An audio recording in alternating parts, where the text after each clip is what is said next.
All right. Good morning, everybody. I'm with you. I'm here. We got a show to do. I just got to finish putting this comment in the infamous thread for habeas corpses to hopefully choke on because how y'all doing this morning? We're gonna talk about the Epstein files a bit this morning. Uh,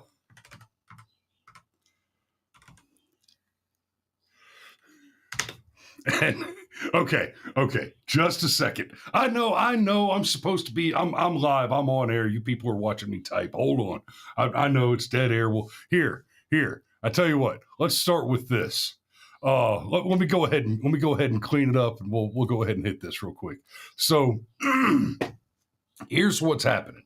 I've got two things I want to talk about this morning, but the two things are basically the same thing. We had two very recent, like yesterday, events related to the Epstein files. And it's the Epstein files. And I love and hate to talk about the Epstein files. Whenever they come up, it reminds us of the just absolute, the deepest corruption. Petty Cameron's not here this morning. I'd have him tell the story again, but just like briefly, when it was first announced on the news that Jeffrey Epstein killed himself, because that totally happened. Cameron and I were in my old pickup truck with a truck bed full of camera equipment, going to shoot the sequences of Cameron as the informant being chased through the woods, covered in blood and obviously beaten and broken, before we tied him to a chair where the sergeant major interrogated him in a dark basement under a hard spotlight. It was pretty excellent. But we were on our way to film that sequence in the backwoods of Georgia, North Georgia, when we heard on the Rush Limbaugh show the announcement that Jeffrey Epstein had been found dead in his cell, dead of a suicide, without a broken hyoid and hanging from a sheet without the sufficient tensile strength to support the weight of a human body, and yeah, and for Cameron has said many times that was a major, like, tinfoil hat moment. Yes, Patrick, the Kingmaker short. That's exactly the one. Maybe I'll throw you guys a bone at the end of the show today, and we'll watch the Kingmaker short or the making of or something like that at the end. But yeah, so we were on our way, and Cameron had this moment. I mean, I saw the light go off in his eyes, where he suddenly realized something that some of us already knew, and kind of came over to, like, Cameron was already very much a conservative, but at that moment he got a lot more pilled on the just absolute state of corruption in not just our country but the world at large. So let me just throw this at you guys. There's all the conspiracy theory out there that there's some nefarious organization that wants to establish a singular unitary one world government. That's not a conspiracy theory. It's not even a conspiracy. In fact, it's not a thing that's happening. It's not going on. There is no movement to establish a single unitary one world government. It's already there. And every other government that is pseudo-subordinate to the existence of that nefarious entity is essentially just a puppet state of a centralized conspiracy. That's the takeaway. So what we have first, we'll start with what came out of O'Keefe Media Group, and then we'll move on to Pam Bondi and Kash Patel. I got some criticisms here. And this is what I'm about to show you now is one of those reasons that I love and hate talking about this particular story. Because let's face it, we didn't learn anything. This is one of those moments where something we already knew was somewhat confirmed. He was in the Navy. He was 250 days at sea. He never saw his family. I was really pissed because he lied to me. Epstein. And then I did a big thing in the Daily Mail saying that I believed Andrew. And then I found out he was lying. I was so pissed. No, that he was underage girls. That's not cool. John Bryan has been a close confidant to the British royal family for a long time. He worked for Queen Elizabeth II, was, quote, best friends with Princess Diana, and had a long-term intimate relationship with the Duchess of York, Sarah Ferguson. According to Bryan, he practically raised Sarah Ferguson's children, the princesses Beatrice and Eugene. And Bryan said that he maintained a friendship with Ferguson's husband, the Duke of York, Prince Andrew. Tell me, your story. So my story, you want to know my story? What? I've been so famous at times when I was on the front page of every newspaper. Okay, so that's basically it. He got this guy on camera bragging about knowing people in the royal family, and then he said, yeah, and Prince Andrew totally little kids. And that's what we got. That's all that came out of this, is that this John Bryan, Prince Andrew's crisis advisor, says that Prince Andrew was having sex with little kids and it was all facilitated through Jeffrey Epstein. Well, we already knew that. We watched it happen, not the actual activity. What we watched happen is when Jeffrey Epstein was arrested, before he was suicided, before he was Arkancided, Prince Andrew basically got cut off. He got essentially excommunicated by the royal family, and all of a sudden, he stopped appearing in public. He stopped being involved in official proceedings, official ceremonies and stuff. They just kind of tried to shove him in the closet out of the way so that, people would hopefully forget about him. So last week, O'Keefe dropped this cryptic little short video all over social. I'm going dark, guys. This one scares me, right? Just this cryptic little, okay, that's cute.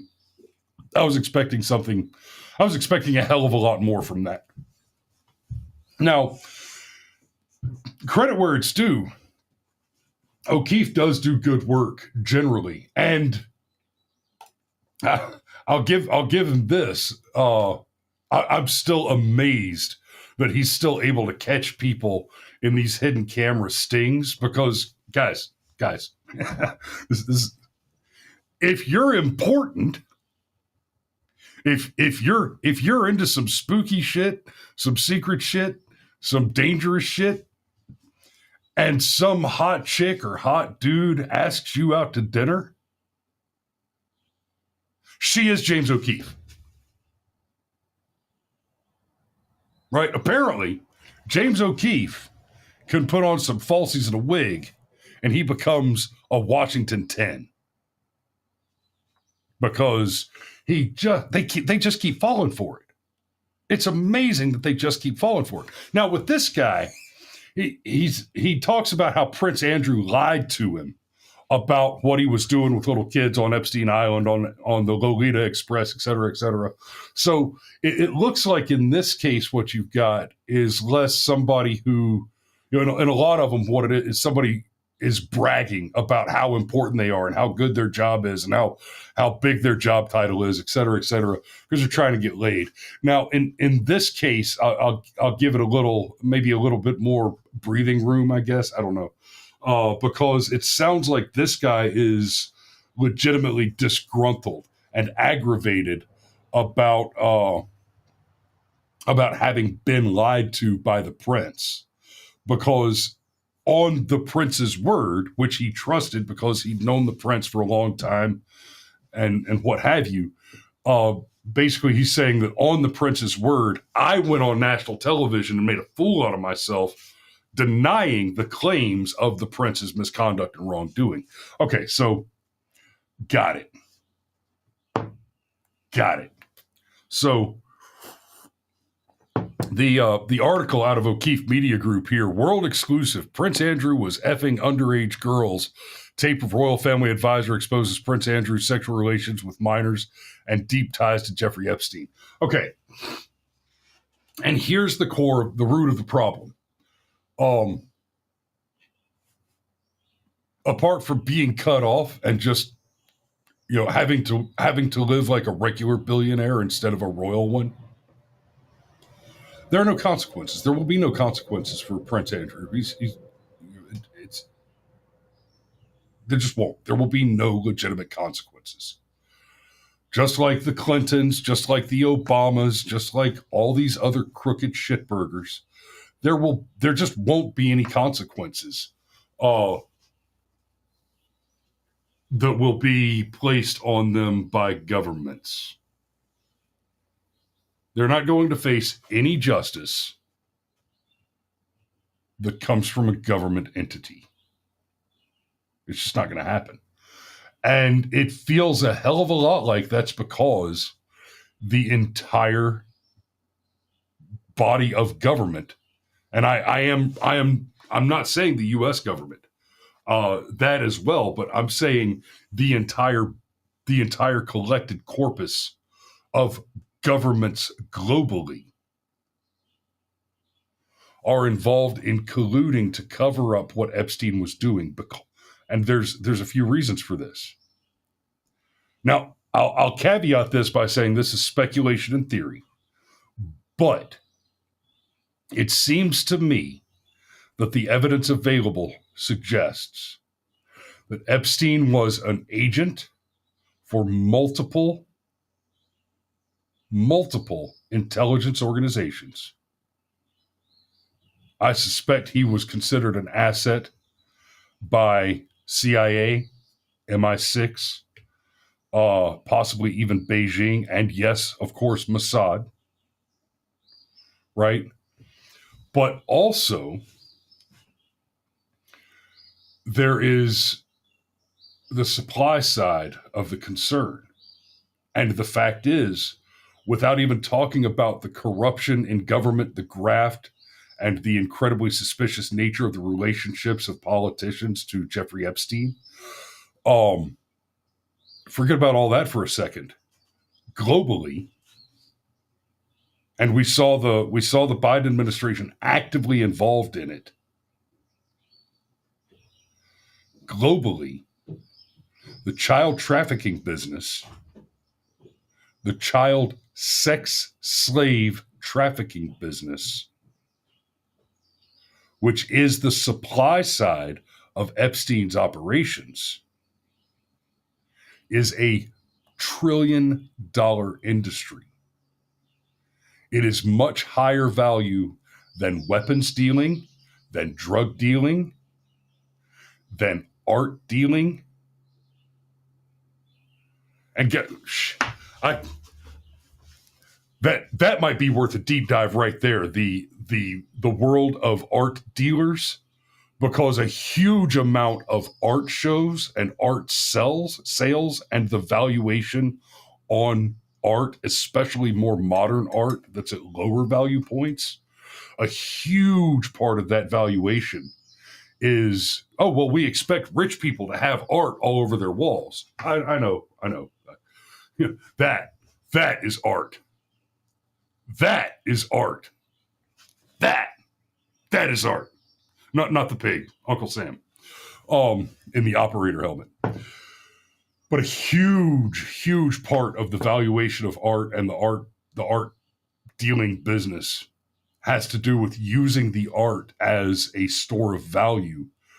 It's only just barely and only technically not quite exactly entirely different from money laundering, which is to say it's money laundering in every way that doesn't legally guarantee that it can be prosecuted.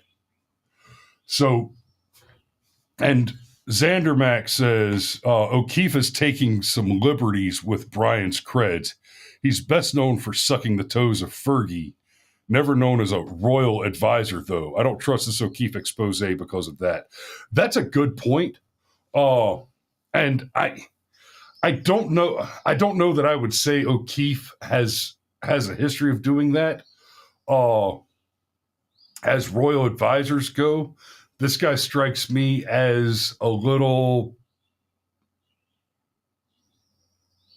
I don't know, a little soft, a little weak. I can't quite put my finger on it, Alex, but he does kind of give me a creepy vibe that I just don't trust.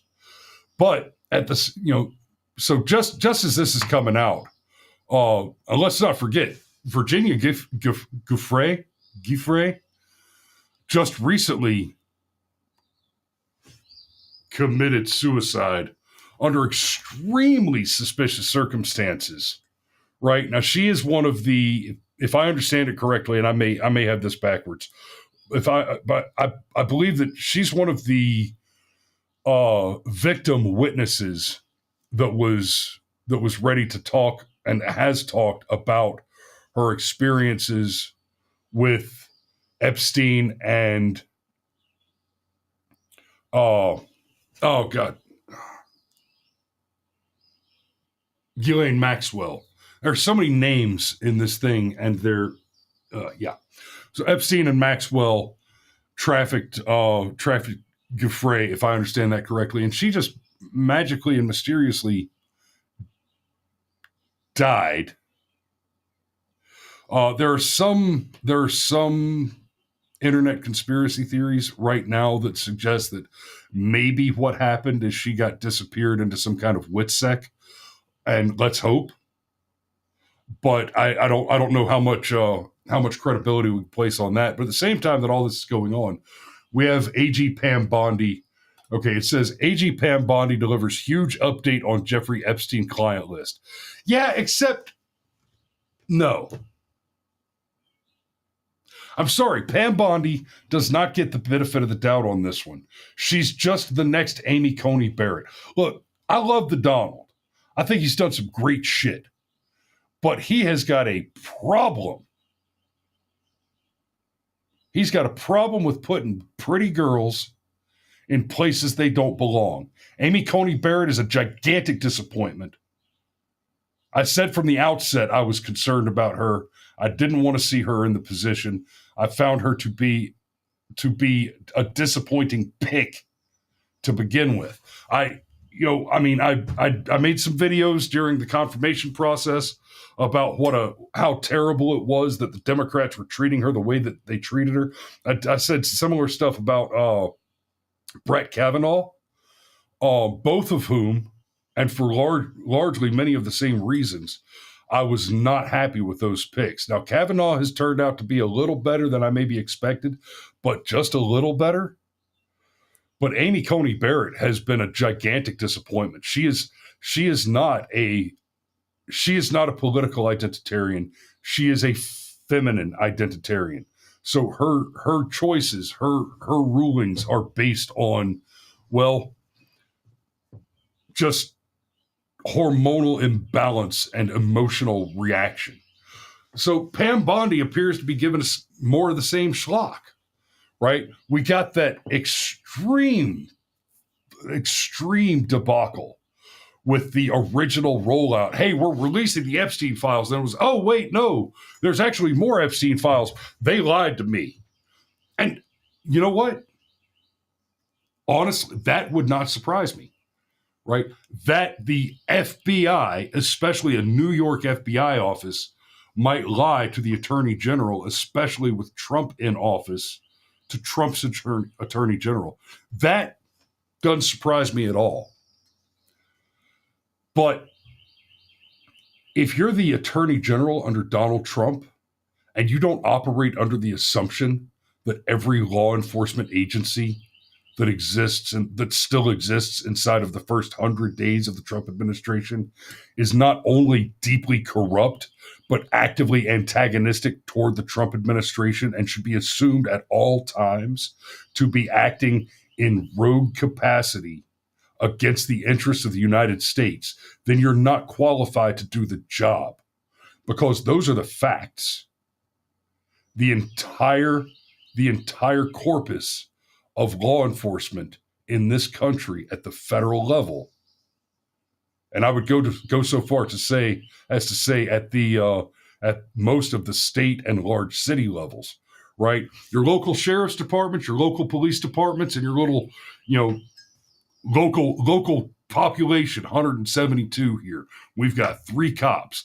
Not a lot of room for corruption that nobody knows about in our situation. So the police I have to deal with, the sheriff and the 2 deputies, there's just not a lot of options, a lot of opportunity for them to be deeply corrupt. And we don't have drug and crime problems here because there's just not enough of us to victimize one another. There's no profit in it. But at the federal level, as the Attorney General, if you're not operating under the assumption, after what we just saw in 2020 with all the lawfare, if you're not operating under the assumption that the entire law enforcement apparatus is actively working against the interests of the administration and the voter and the country and the Constitution and the citizen, then you are not fucking qualified to hold the title. You might as well have bought a primary residence in Virginia and run for the AG of New York State, because you're not fucking qualified. I wasn't a big fan of the idea of Pam Bondi from the get-go. Not just because she's a woman, and I don't think women should be doing this job. For so many reasons: emotional, intellectual, the drive, the capacity. But she's a big red flag law advocate from the get-go, and that shit don't fly. No. I just no. So the update situation, she's telling us. In fact, let me pull the video. Got it. Here we go. This is a 3.5 minute video. We're not going to get through the. Already, today we are proud to announce the results of the FBI's Operation Restore Justice initiative. This historic, unprecedented nationwide operation led to the arrest of 205 child sex predators. Unbelievable. In just 5 days. This was an incredible operation. Done. Okay, that's good stuff. That's the wrong clip. Sorry about that. Did I not? There we go. Videos of Epstein with children or child. FBI, they're reviewing, there are tens of thousands of videos of Epstein with children or child porn. And there are hundreds of victims. And no one victim will ever get released. It's just the volume, and that's what they're going through right now. The FBI is diligently going through that. I haven't seen that statement, but I'll call him later and find out. Okay, and that was shared by Alex Jones. So, there were tens of thousands. Of what they're telling us is that, well, we have to go through everything and redact victims' names and tens of thousands of files, hours and hours, thousands of hours of footage, video of people being involved with children. How about this? Don't release any of the evidence you've got. Release us a list. Hey, here's a list of corrupt officials and celebrities and whatever. And I don't care if Donald Trump himself is on that list. Give me the fucking list. Well, we don't want to, we need to protect the identities of children and victims involved. So don't release that. Show me a list. Hey, we have evidence. That evidence is compelling. It is inculpatory. It is damning. And it is also horrifying. right? You tell me you've got the video of Bill Clinton railroading a dozen Chinese boys. I don't need to see the video unless I'm on the grand jury or the jury, right? I don't need. Show me that there is the evidence, and if that evidence is so horrific that I would like to see it, because I'm an adult who has a lot of experience with horrible shit, and I would like to be able to tell my audience, "Hey, I've seen the evidence and it's legit. This looks serious." But if your concern is releasing, basically outing the identities of victims and the like, okay, fair play. Save that for behind closed doors with a jury of his peers and arrest these motherfuckers. Or I guess I should say kitty fucker, these pedophiles. Arrest these criminals, prosecute them, try the cases, have the finder of facts examine the evidence, right? I mean, do we the people get to see every bloody knife, every murder weapon, every broken condom that's sampled for DNA? No. For one, we don't have time. We send people, we select people to do that for us, to take the time to do it. Right? Just lock them up. Sergeant Major says the other side of this coin is a list could also contain names of innocent people the FBI wants to hurt. I hear you, Dad. I don't entirely disagree, but that kind of sounds like the same excuse where the Republicans sit back and say, "Well, we don't want to pack the court because then the Democrats will use it against. We don't want to risk or locking up Hillary Clinton because we're afraid that if we open that door, that the Democrats will start to use lawfare against us. We don't want to end the filibuster because we're afraid that the Democrats will take advantage of that. We don't want to X because if we X, the Democrats will also X, and the next guy to get in power will abuse the power that we've just handed him." But I've got news for you. We just saw it happen with the Biden administration, right? I've talked about how Biden repeatedly said, the court has said I cannot do X. Student loans, eviction moratoriums, national lockdowns, vaccine mandates. The Supreme Court repeatedly told Biden, you cannot do this. And Biden said, I know the law says I cannot do this, and I don't care. I'm going to do it anyway. Biden basically said, I've seen the court's decision, now let them enforce it. And Trump is being accused now of ignoring court decisions and doing the thing that Biden did over and over again. And the cases are dramatically different, where Biden, there may have been some legally interpretive wiggle room for Biden and his lawyers to make arguments. With the Trump stuff, it's absolutely crystal clear between Article 3 and the Alien Enemies Act. Like, he is explicitly authorized to take the actions he's taking on mass deportations, et cetera, et cetera. The fact is simply this: if we do this thing if we make the hard choice for the right reasons, then the bad guys will take the hard choice and they will hang us with it.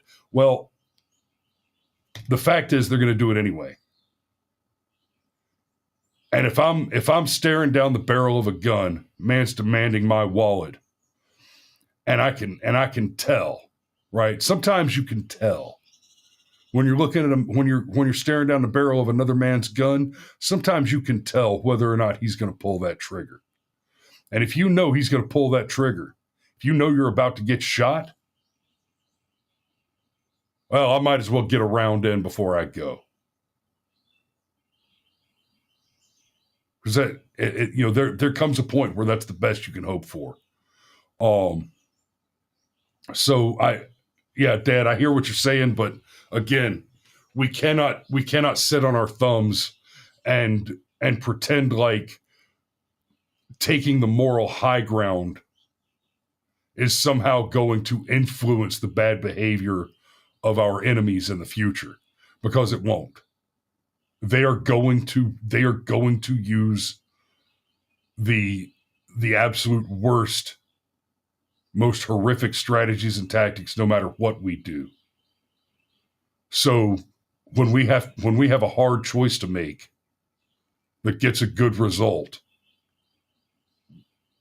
it's not reasonable to avoid the hard choice just because it might result in giving the enemy fodder to do evil, because frankly they've already got the fodder. They've already made the decision. They already know that if Republicans don't show up in the midterm, they're going to impeach Donald Trump. They already know that when they impeach Donald Trump and remove him from office after having won the midterm, if we don't show up, that the next move is to install a Democrat president as soon as they can. And as soon as they can install a Democrat president, take the majority in the House and the Senate, they will pack the court. They'll start with 13 justices. And that will be the end of elections, of the Constitution, of America.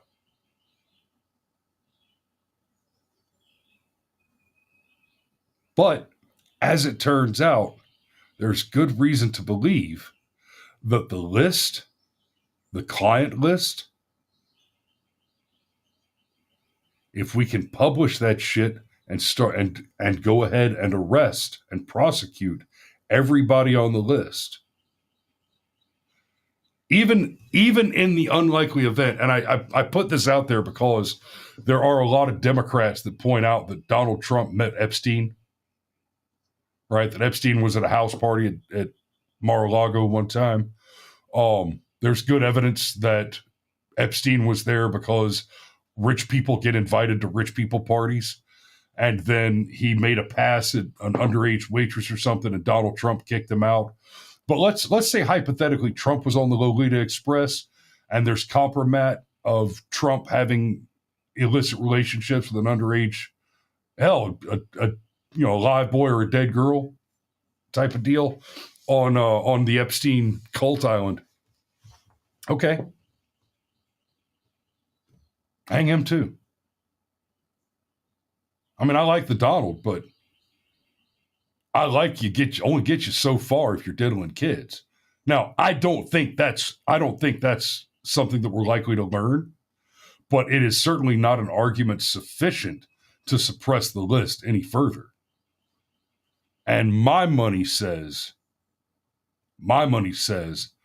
that when the list is released, there will be Republicans on it, but it'll be 10-1 Democrats to Republicans. At least 10-1, if not more. All right. So I got to put a pin in it and get to work. Thanks for watching this morning, guys. Hey, you know what? That's pretty good numbers over there on Rumble. So because I love you guys, I'll throw one out there. Let's see how that goes. Okay, everybody, give it a second.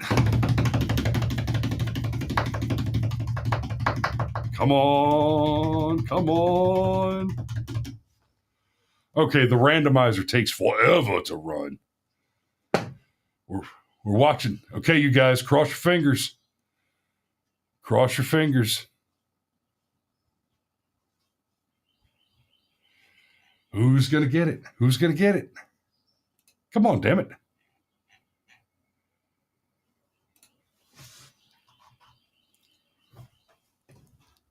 Okay, I mean, I'm sorry, we got a little dead air now. Come on. Come on. All right, one of you is the is about to be the proud winner of a free Brushfire Mind membership and damn,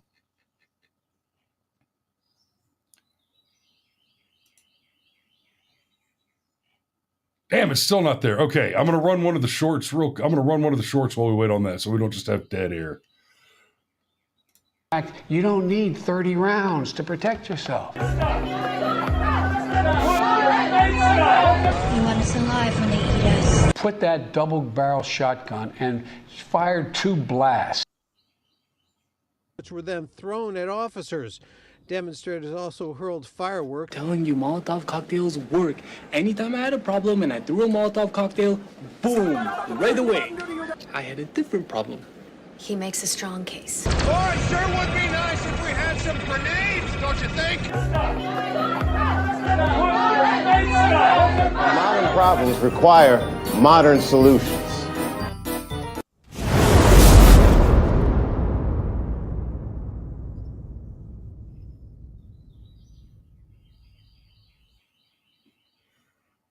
Well, okay, so apparently the name of whoever won the free membership is like the Epstein list, just never going to be released. That's aggravating. Well, let me let's see. Y'all bear with me just a tick, and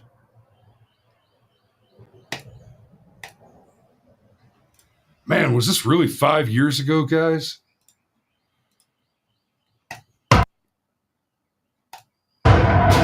War is in the air we breathe. Poets try to bury it in words. Hippies try to tie it up in guitar strings. And politicians talk, talk, talk. It's all in the file. It's all in the file. Don't leave. They'll never know about worse things than dying. You need me. You need me.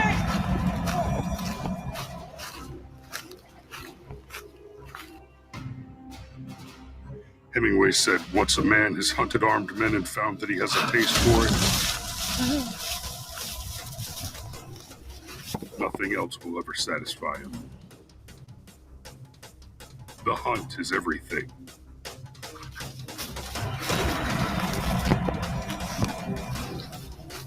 It's everything that a man needs to drive on, but it is not the only thing.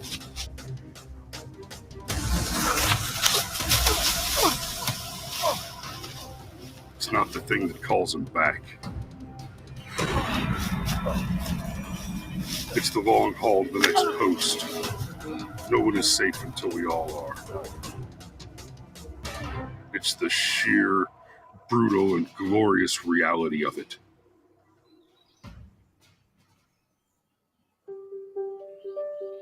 When you're back here in the lie of civility, all the glass towers and niceties, all the pretty people that don't want to fight, they live in the fantasy of civilization.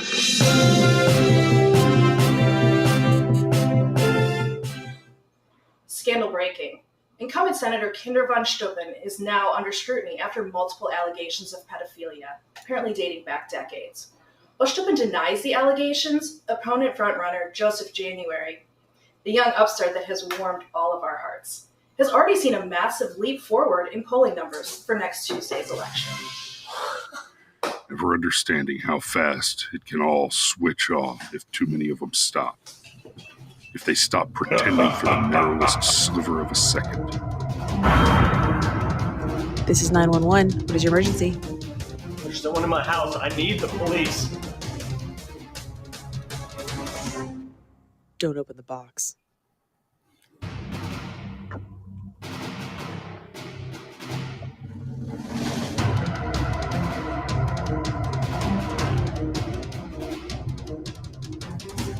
Wars everywhere. What do you know about the Kingmaker?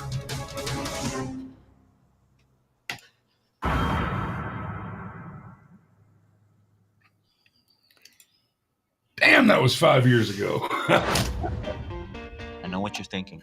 All right. And At the Wheel got the free membership. Congratulations, brother. Thanks for watching this morning. Y'all, I'm going to go ahead and put a pin in it right there. I got to get on down the road. Thanks for watching.